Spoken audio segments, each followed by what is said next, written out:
Break کے بعد ایک مرتبہ پھر سے ہم آپ کو اپنے نشریات میں خوش آمدید کہتے ہیں۔ ڈاکٹر حافظ ساجد اقبال صاحب اور مولانا احمد الرحمان صاحب ہمارے ساتھ موجود ہیں۔ ڈاکٹر صاحب، میرا آپ سے اگلا جو سوال ہے وہ یہ ہے کہ رمضان مبارک میں تمام دنیاوی جو کام ہیں وہ کیا ہمیں چھوڑ دینے چاہیے؟ مقدس، یہ بہت اہم سوال کیا آپ نے۔ نبی پاک صلی اللہ علیہ وسلم کا ارشاد ہے، بلکہ دو ارشادات ہیں، وہ بہت ضروری ہیں آپ کے سوال کے جواب۔ پہلی حدیث مبارکہ کا مفہوم یہ ہے کہ بندے کو، روزے دار کو یہ نہیں کہنا چاہیے کہ یہ بڑی گرمی ہے اور بڑا روزہ مجھے لگ رہا ہے، میں بہت بھوک لگی ہے، جیسے ہماری عادت ہوتی ہے بعض اوقات اس طرح۔ حضور صلی اللہ علیہ وسلم نے اس طرح کی گفتگو کرنے سے منع فرمایا ہے۔ دوسری حدیث مبارکہ کا مضمون ہے کہ روزے دار کو اپنے کام کاج کرنے چاہیے اور اسے فریش نظر آنا چاہیے۔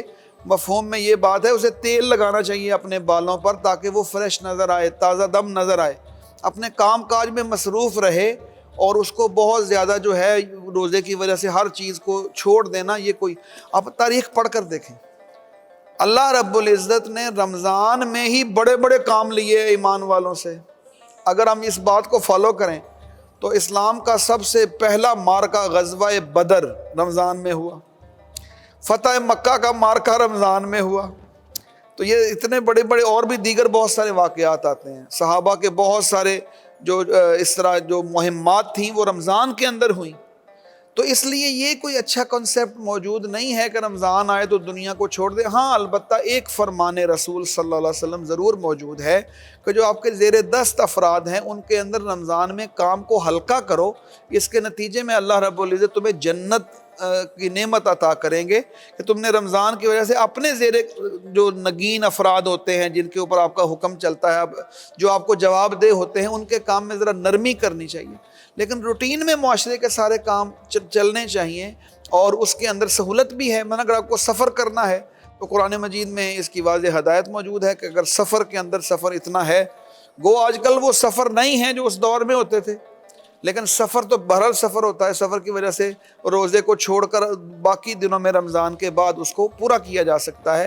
لیکن یہ کہہ دینا کہ بس رمضان ہے اب میں گھر میں رہوں گا، میں کہیں باہر نکلنے کے لیے تیار نہیں ہوں، تو یہ رویہ جو ہے وہ اسلامی تعلیمات کے مطابق نہیں ہے۔ جی بالکل۔ ڈاکٹر صاحب، ایک اور سوال میں آپ کی خدمت میں پیش کروں گی کہ رمضان المبارک میں ہم اپنے آپ کو چھوٹے چھوٹے گناہوں سے کس طرح سے بچا سکتے ہیں، کس طرح سے محفوظ رکھ سکتے ہیں، اس پہ ذرا روشنی۔ بہت اہم سوال ہے یہ بھی۔ دیکھیے، پہلی بات تو یہ ہے کہ رمضان کے اندر اللہ رب العزت نے ایک نیکیوں کا ماحول بنایا ہوتا ہے، شیاطین کو جکڑ دیا جاتا ہے، تو رجحان کے اندر جو ہے اس کے اندر وسوسے کم ہو جاتے ہیں بہت زیادہ، لیکن کچھ چیزوں کا انسان خود عادی ہوتا ہے باقی دنوں میں کام کرنے کی طرح، تو وہ کام کرتے ہوئے اسے اسی طرح معمولات کے مطابق کرنے کی کوشش کرتا ہے۔ دیکھیے، گناہ جو ہے وہ ہر قسم کا گناہ وہ اللہ رب العزت کو ناپسندیدہ ہے، چاہے وہ چھوٹا ہو یا بڑا ہو۔ بڑا گناہ تو اس کو کبائر کہا جاتا ہے۔ اللہ رب العزت نے قرآن پاک نے یہ بات فرمایا ہے کہ ان تجتنبوا کبائر، اگر تم کبائر سے اجتناب کرو جن سے تمہیں روکا گیا ہے تو ظاہر ہے اس کے نتیجے میں تم اللہ کی طرف آؤ گے، رجوع کرو گے۔ تو چھوٹے چھوٹے گناہوں کو بھی ہلکا نہیں لینا چاہیے۔ ہم بعض اوقات چیزوں کو لائٹ لے لیتے ہیں کہ کوئی بات نہیں، یہ چھوٹی سی بات ہے، تو چھوٹی بات بالآخر بڑی ہو جاتی ہے۔ یہ ہمارے اور پہلے دور کا فرق بھی یہ ہے کہ صحابہ کرام رضوان اللہ علیہ مجمعین چھوٹی چھوٹی چیزوں کو بھی بہت زیادہ اہمیت دیا کرتے تھے۔ ہمارے ہاں آج کے دور میں یہ بڑا مسئلہ پیدا ہو گیا ہے کہ چھوٹی چھوٹی چیزوں کی اہمیت نہیں ہوتی۔ ہاں، اللہ کی رحمت بڑی وسیع ہے۔ اگر چھوٹے چھوٹے گناہ ہم سے سرزد ہو، ایک ایک گناہ خود کرنا، ایک ایک سرزد ہو جانا، دونوں میں فرق ہے۔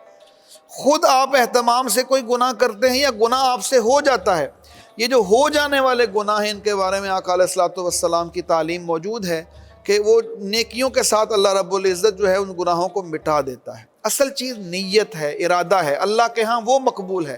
آقا علیہ الصلوۃ والسلام نے فرمایا ان اللہ لا ينظر الى صورکم واموالکم ولکن ينظر الى قلوبکم واعمالکم، اللہ تمہاری صورتوں اور تمہارے مالوں کو نہیں دیکھتا بلکہ تمہارے دلوں کی حالت کو دیکھتا ہے اور تمہارے اعمال کو دیکھتا ہے۔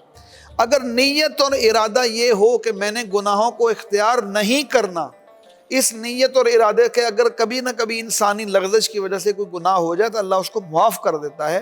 اہتمام کرنا چاہیے نیت، اور یہ صرف رمضان کی بات نہیں، رمضان میں تو ٹریننگ ہوگی، اس ٹریننگ کا ہم نے اثر لینا ہے باقی 11 مہینے میں، کہ ہم نے رمضان کے اندر جو رغبت ہے نیکیوں کی طرف، اور یہ ایک جو توجہ ہے کہ گناہوں سے دور رہنا ہے، اصل رمضان کا مقصد ہی یہ ہے کہ اس میں ٹریننگ لے کر آپ نے باقی 11 مہینوں میں بھی گناہوں سے بچنا ہے۔ اور انسان اگر کوشش اور ارادہ کرے گا تو اللہ رب العزت اس کے لیے یہ آسانی فرماتے ہیں، انسان گناہوں سے بچ جاتا ہے۔ خدا کی ذات ہی ہے کہ جو اپنے بندے کو بہتر طریقے سے معاف کرنے والی ہے۔ ناظرین، جس طرح آپ جانتے ہیں ہمارے ساتھ مولانا احمد الرحمان صاحب بھی موجود ہیں، اور ہمارے ناظرین کی جانب سے ہی سوالات ہمارے پاس ہیں۔ مولانا صاحب، میں آپ سے پوچھنا چاہوں گی، کیا روزے کی حالت میں ناخن کاٹنے سے روزہ مکروہ ہو جاتا ہے؟ جی بالکل، یہ ایک بہت اہم ایک سوال ہے جو بہت زیادہ یہ مشہور ہے۔ یہ ایک توہمات میں سے ہے۔ روزہ یعنی ٹوٹنا تو دور کی بات ہے، مکروہ بھی نہیں ہوتا، اس سے نہ تو فاسد ہوگا اور نہ ہی روزہ جو ہے وہ یہ مکروہ ہوگا۔ اسی طرح یعنی بال کاٹنے میں بھی کوئی حرج نہیں ہے، تو اس سے بھی روزہ جو ہے وہ نہیں ٹوٹتا۔ بہت بہت شکریہ ڈاکٹر حافظ ساجد اقبال صاحب آپ کا، اور مولانا احمد الرحمان صاحب آپ کا، آپ نے ہمارے لیے وقت نکالا۔ ناظرین، اسی کے ساتھ ہماری نشریات اختتام کی جانب بڑھتی ہے۔ مجھے اور میری ٹیم کو اپنی دعاؤں میں یاد رکھیے گا۔